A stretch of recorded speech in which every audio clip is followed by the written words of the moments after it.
Hello everyone, मैं doctor Meenakshi Yadav. आज आप लोगों से हम लोगों ने जो टॉपिक कवर किया है, जो अपना हमारा जो फर्स्ट पेपर है, उस विषय में कुछ बात करना चाहूँगी।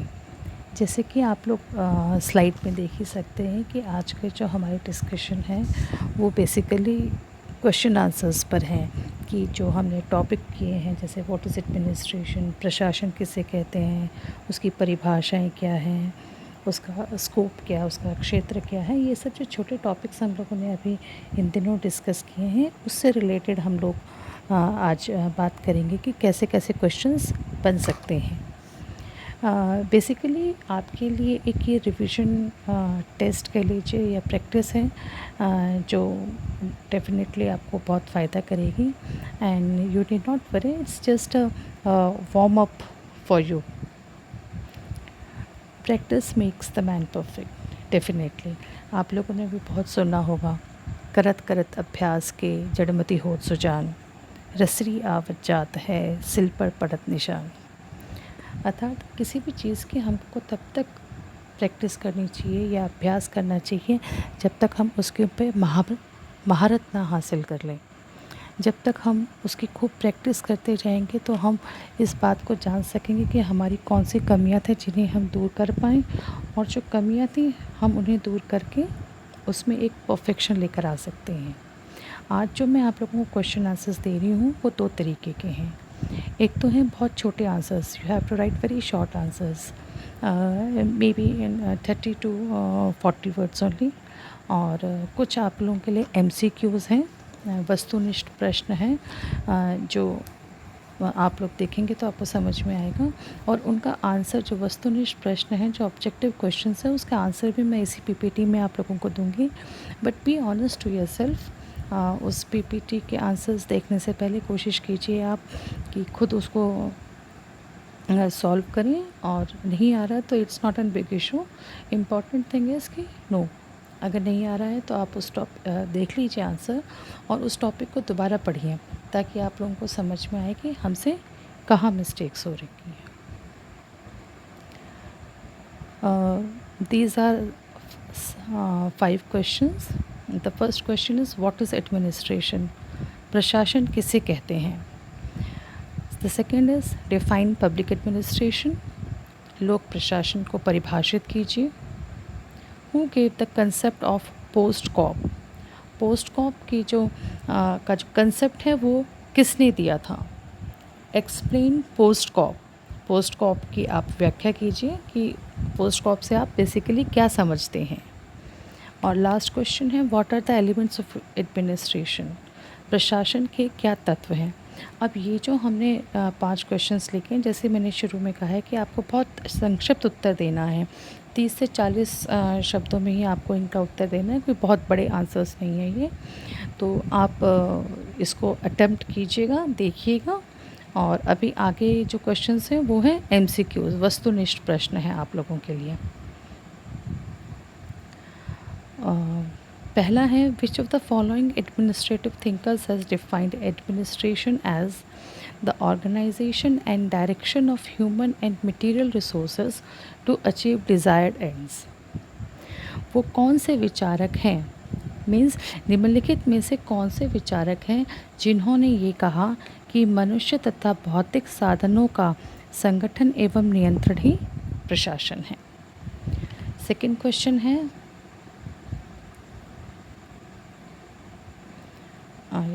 स्लाइड अटक गई थी। The second question is in post cop, co stands for control, corporation, coordination और कंसेप्ट। पोस्ट कॉप में जो CO वर्ड है, अब देखिए जो हिंदी वाले स्टूडेंट्स हैं डेफिनेटली जब वो लिखते हैं P इज़ फॉर प्लानिंग, तो हिंदी वाले लिखते हैं योजना। तो आप उस तरीके से भी याद करें, लेकिन इसको आप इंग्लिश में भी याद कीजिएगा, क्योंकि इसी तरीके से आप उसको कोरिलेट कर पाएंगे। तो पोस्ट कॉप में जो को शब्द है वो किस चीज़ से संबंधित है? The word administration is derived from Greek, French, English और लैटिन। प्रशासन शब्द की जो उत्पत्ति है, देखिए अब यहाँ पे प्रशासन से हमने शुरू में कहा था बेटा, वैसे प्रशासन तो एक संस्कृत का वर्ड है, लेकिन एडमिनिस्ट्रेशन इंग्लिश का वर्ड है जिसका ओरिजिन किसी अलग भाषा से हुआ था। तो वही हम आपसे पूछना चाह रहे हैं कि इसका जो एडमिनिस्ट्रेशन शब्द का जो ओरिजिन है वो किस भाषा से था? ग्रीक से था, फ्रेंच से था, अंग्रेजी से है या लैटिन से है? According to Henry Fayol, there are dash elements of administration. Henry Fayol के अनुसार प्रशासन के कितने तत्व हैं, मीन्स एडमिनिस्ट्रेशन के कितने तत्व हैं? 5, 6, 4 या 14? आप ध्यान रखिएगा, ये कुछ क्वेश्चंस जैसे हम लोग जब पढ़ते हैं तो कुछ तो होते हैं आपके थ्योरेटिकल बेस्ड क्वेश्चंस, और आप जब आप आगे आगे कॉम्पिटिशन्स की तैयारी करेंगे तो वहाँ तो हमेशा आपको एमसीक्यूज़ ही आएंगे।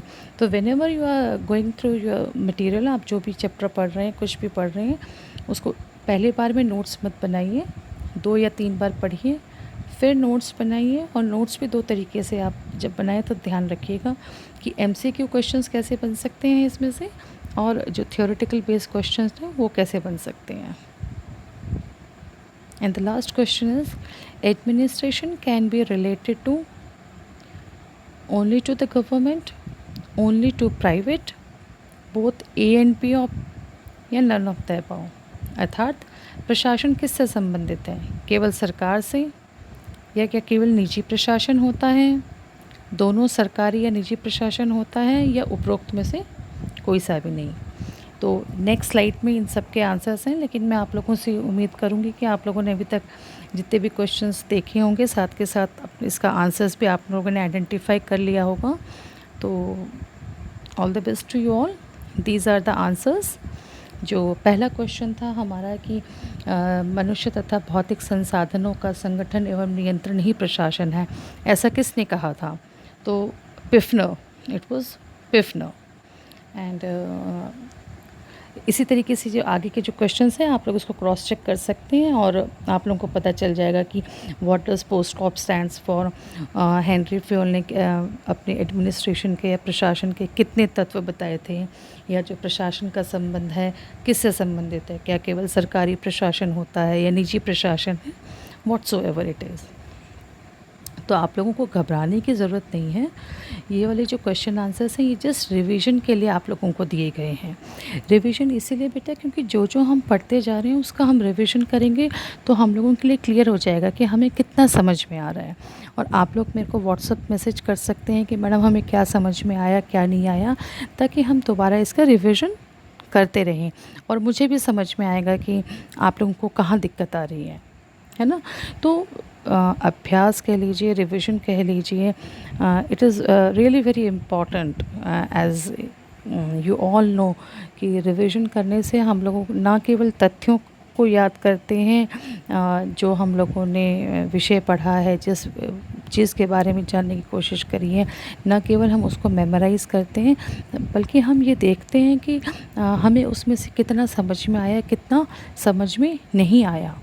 तो जितना हम रिवीजन करेंगे उतने ही हमारे जो कमज़ोर टॉपिक हैं वो और अच्छे हो जाएंगे, और साथ ही साथ हमें कॉन्फिडेंस भी बढ़ेगा, और जो एक घबराहट सी रहती है एग्ज़ाम्स को लेके या किसी और चीज़ को लेके उसमें भी बहुत कम आपका वो रहेगा, मतलब बढ़ोतरी होगी, वो चीज़ कम हो जाएगी and you will feel better, you will feel more confident. So it's all for today. Have a good day, keep yourself calm and carrying on revising. Thank you. Have a good day, beta.